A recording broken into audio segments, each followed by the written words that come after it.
Müsəlmanın Qalası kitabında müəllif rahimehullah yağışın yağması üçün edilən bəzi duaları gətirir. Onlardan bir neçəsini götürdük və sonuncu isə Allahümme esqi ibadəkə və bəhaiməkə və anşur rəhmətəkə və əhyi bələdəkəl meyyit. Allahım qullarına və heyvanlarına su ver, mərhəmətini yay və ölü məmləkətini dirilt. Ölü məmləkətini dirilt. Və bu da yağış istəmə dualarındandır. Yəni yağış yağması üçün edilən dualardandır. Abdullah ibn Amr radiyallahu anhumadan rəvayət olunur. Deyir ki, kənə Rasulullah sallallahu aleyhi və səlləmə İzə istəsqa qalə Allahümme esqi ibadək və bəhaimək və anşur rəhmətəkə və əhyi bələdəkəl meyyit. Allahım qullarına və heyvanlarına su ver, mərhəmətini yay və ölü məmləkətini dirilt. Bu hədisi Abu Davud rəvayət etmişdir və isnadını isə bir çox elm əhli səhihləşdirmişdir və onlardan biri də Nəvavi rahimehullah və həmçinin Şeyx Əlban rahimehullah da həsənləşdirmişdir. Və burada keçən kənə ilə istəsqa. İstəsqa yəni ehtiyac zamanı, yağış istədiyi zaman bu duanı edərdi. Allahümme esqi ibadəkə və bəhaimək. Allahım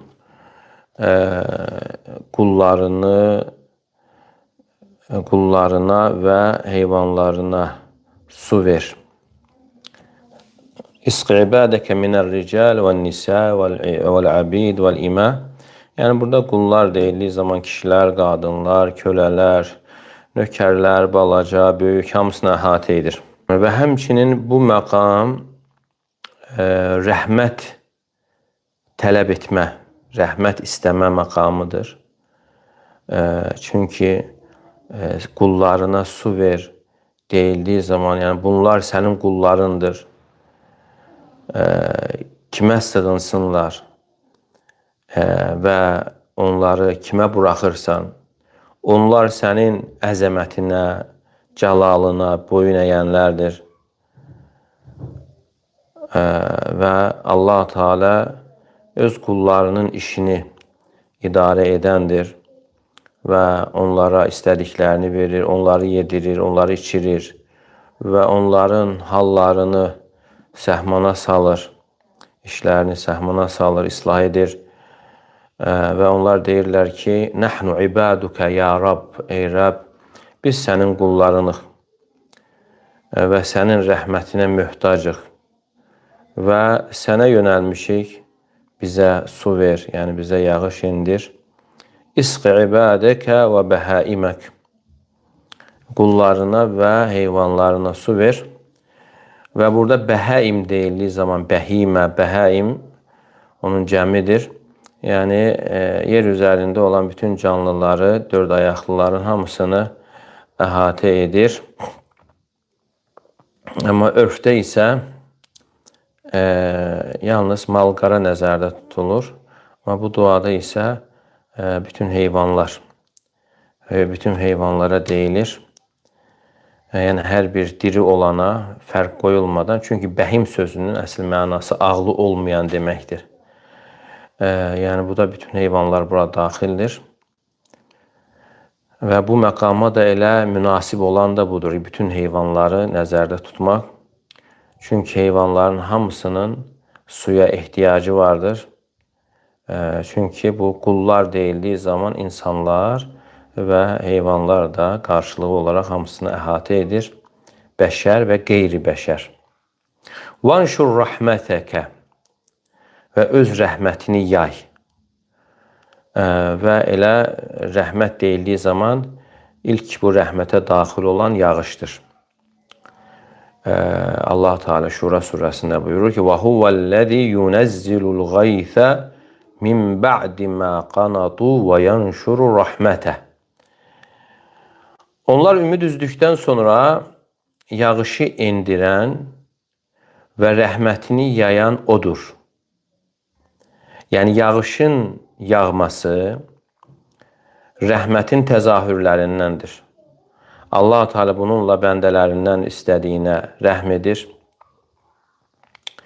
Yəni elə bil ki, bu dua ilə yağışın bərəkətinin yayılmasını istəyir.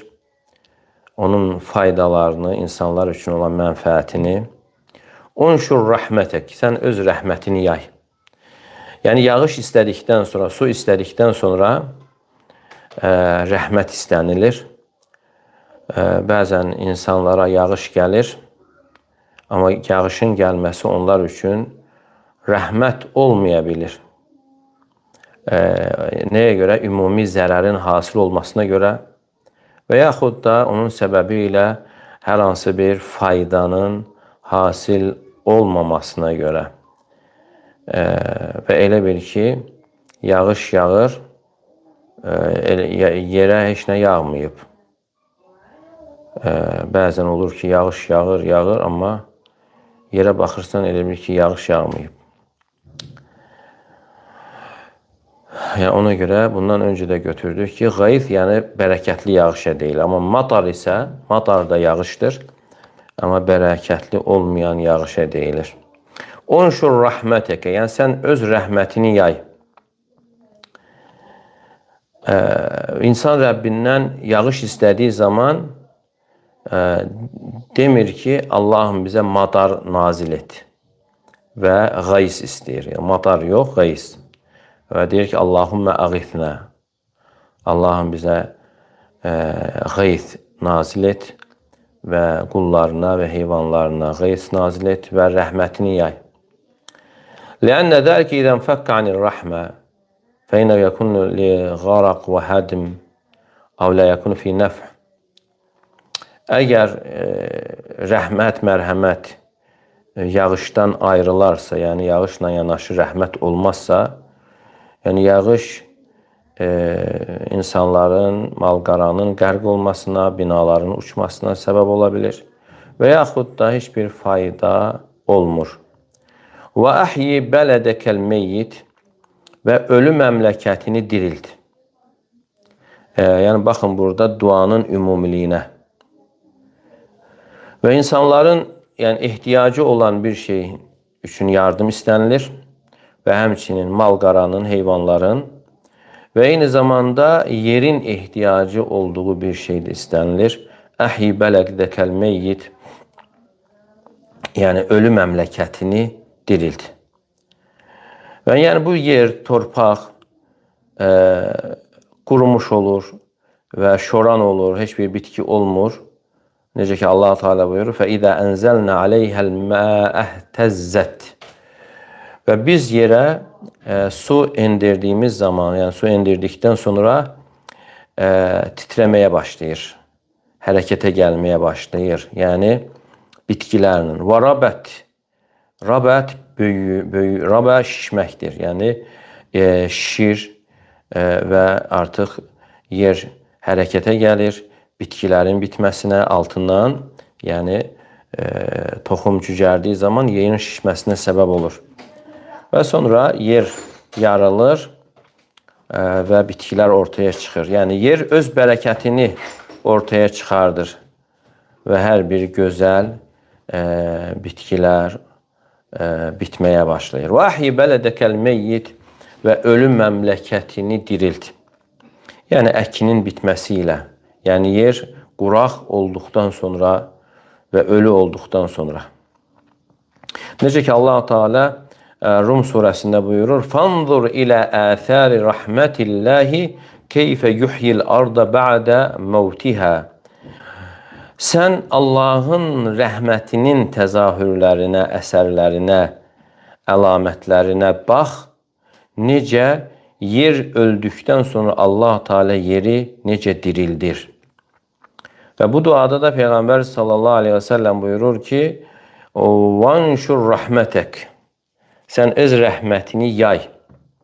Və bu da Allah Teala'nın rəhmətinin göstəricisidir. Vallahu ləzi arsələr riyahə fətuthiru səhaban fəsuqnahu ilə bələdin meyyitin. Yəni Allah Teala'dır küləkləri göndərən və küləklər də buludları qovur və onu ölmüş bir bölgəyə aparır. فَأَحْيَيْنَا بِهِ الْأَرْضَ بَعْدَ مَوْتِهَا. Yəni ölmüş bir, o buludlarla ölmüş bir torpağı, məmləkəti suvarır və yer öldükdən sonra yerə dirildir, yəni yerə həyat veririk. Və həmçinin başqa surədə buyurur: "Və ahyayna bihi beldeten meyten kezalikel xuruc."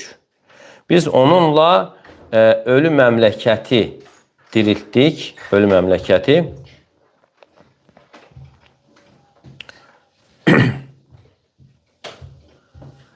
Ölü məmləkəti diriltdik və ölülərin də dirilməsi belədir. Yəni torpaqdan çıxması da belədir. Yəni Allah Teala'nın ölü torpağı, ölü məmləkəti diriltməsi insanların da öləndən sonra dirilməsinə dəlalət edir. Yəni bu ölü torpağa yağış yağır və başqa bir şeyə çevrilir. Gözəl bitkilər, yaşıllıqlar. Hansı ki, bunların heç biri yox idi. Və bu da Allah Teala'nın ölüləri diriltməsinə olan qüdrətinə, buna qadir olmasına dəlalət edir. Onları qəbirlərdən çıxartmasına dəlalət edir. Necə ki, Allah Teala bu bitkiləri şoran torpaqdan çıxartdığı kimi. Və bu hədis də yenə yağış istəyərkən bu duanı etməyin müstəhəb olmasına dəlalət edir. Və sonra isə başqa bölüm gəlir və bunun da faydalarını götürək. Bundan öncəki hədisin faydaları da var. Onları da götürmək olar. Bu hədisin faydalarına gəldikdə isə Bəyanu şəfəqətin Nəbi sallallahu aleyhi və səlləm aləl xalqi cəmiə. Yəni Peyğəmbər sallallahu aleyhi və səlləmin bütün məxluqata şəfqətli olmasının bəyanı.